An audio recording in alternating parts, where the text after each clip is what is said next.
And I asked him, Mr. Bush, so every time, you say the terrorist campaign is this war in Iraq. And I'm sorry, the terrorist is inside the United States when the children don't have opportunity for a student. We need this money in the school, not in the war. And therefore, I've asked Congress for a one-year increase of more than $48 billion for national defense, the largest increase in a generation.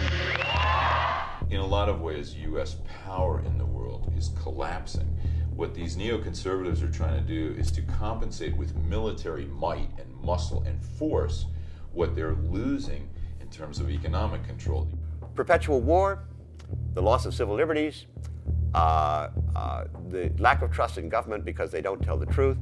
These are outrageous and unpleasant political developments, but they don't necessarily spell the end of the United States. Financial bankruptcy does. To maintain the Bush administration's war doctrine, massive increases in military spending have been required. The United States now spends more than $400 billion annually on the military, 7 times as much as the next biggest spender, and nearly equal to what the rest of the world spends combined. Such vast expenditures on military machinery and war, together with the largest tax cuts in history, have driven the Bush administration's record budget deficits. They have also been responsible for deepening the national debt, which by the end of 2004 figures to stand at over $7 trillion, more than 5 times the size of the debt of the entire Third World. Foreign countries hold the notes on about 1/3 of this unprecedented U.S. debt. That money must be paid back. And that means somewhere down the road, Americans will pay taxes and get nothing. Debt is reaching forward to future generations, taking their wealth, bringing it onto current account and spending it. It's like if I mortgaged my home and used the money for crack or something, just some expenditure. Eventually, you're going to lose your home. The image and the rhetoric is tough America going it alone. The reality is in hoc, in debt America begging others for money. The cowboy stopping occasionally with the horse, getting off the saddle, going to the Western Union, and wiring money to the rest of the world is not in a lot of Western films because it doesn't seem super cool, but that would be our cowboy. Our cowboy is going to have to hop off that horse periodically, by the way, the horse that he won't own, and make payments to whoever does own the horse and the saddle and the gun and the boots and the hat. And the basis of U.S. economic strength today is the fact that the dollar is the reserve currency all over the world. And that's a political phenomenon. Now, if tomorrow, and I think it will occur tomorrow or the next day, these countries decide that that makes no economic sense for them, it never made political sense, but it makes no economic sense for them, then the U.S. goes down the drain. Things that can't go on forever don't. What we're talking about right now is the rigged American economy can't go on forever, and it's not rocket science to say so. The military budget is one thing, that's the Pentagon. We have to pay extra to pay for a war. The administration's request for $87 billion is the clearest sign yet the U.S. war in Iraq is far from over. The proposal includes $51 billion for U.S. military operations in Iraq, $21 billion for reconstruction of Iraq's infrastructure. The U.S. would also pay some expenses for coalition forces, $4 billion. So, in fact, we've had 2 payments for this war so far that have added up to $141 billion, which is an incredible amount of money. Just to give you an example of what that money could buy, we could provide health insurance for each of the 12 million children that don't have health insurance for the next 7 years for that $141 billion.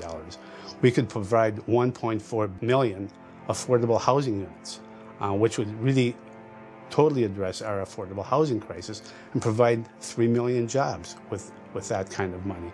We could rebuild every school in this country that needs to be rebuilt and provide jobs for 60,000 teachers for the next 4 years. There's one community that we've been working in, a very low-income community, child poverty rate of 41%. It's spending $15 million for this war, but if you added up the amount of money the city is also paying in taxes for the Pentagon budget, as well as the war, the amount comes to $60 million for this little city of about 35,000 people. If you took a look at the city's operating budget, you'd find that the city's operating budget is $110 million. So in fact, people are paying half of what they would to operate their whole city for Pentagon spending and this war effort. The citizens of New York are paying $4.4 billion just for the war effort. Cincinnati is paying $111 million just for the war effort. Dallas, Texas is paying $550 million just for the war effort. If we continue down this road, we will be participating in this mass diversion of resources away from people, away from the population, away from the typical American family, and to the military. We've got incredible economic needs, and they're just not being addressed by the federal government. This past year, 49 cents out of every tax dollar has either gone to the military or to interest on the debt. We spend 3 cents on education, federal education. We spend 2.5 cents on food and nutrition, 2 cents on housing, less than 0.5 cent on job training. So when you take a look at the needs, we ought to be spending a lot more money to address those needs. When you take a look at where your tax dollar goes, it's clearly going in the other direction. At the same time that the American public is being asked to bear the costs of war, to bear the costs of empire, the Bush administration has gone forward with radical tax cuts that disproportionately benefit the wealthy. A way to look at how radical this government is they've cut taxes twice, a la Reagan, and their response is to cut them again, having seen the same kind of results that made Reagan's people raise taxes, i.e. exploding government deficits, exploding inequality inside the United States, and the sort of social and political risks that come along with that. Their response has been, we made a mess, let's make the mess bigger so we can really change things. This wasn't a program aimed at the average working person or the typical American family. These tax cuts were aimed at the wealthy, the people who fund President Bush.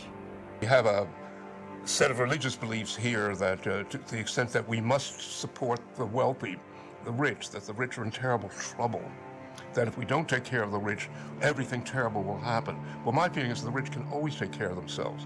That's why they're rich. They have a wonderful skill for making money. They don't need government help.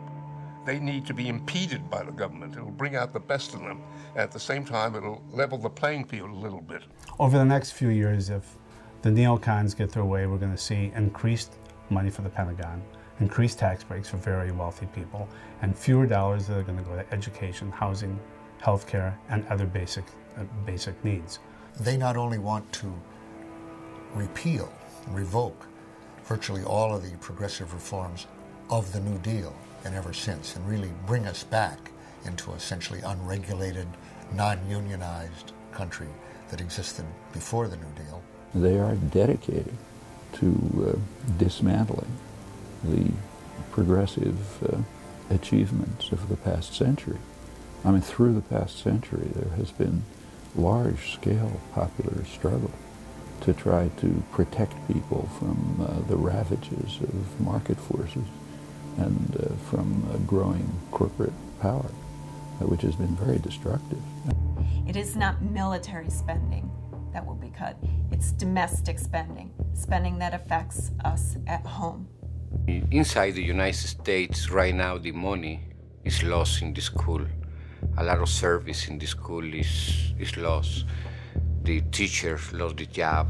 The transportation for the student is lost, is no more, because no have money. But have a lot of money for the war. I think it's really important that we begin to redefine national security. If people don't have jobs, if people can't provide education for their children, if people are going hungry, if people don't have health insurance, they're insecure. We need to be able to address that level of insecurity in this country.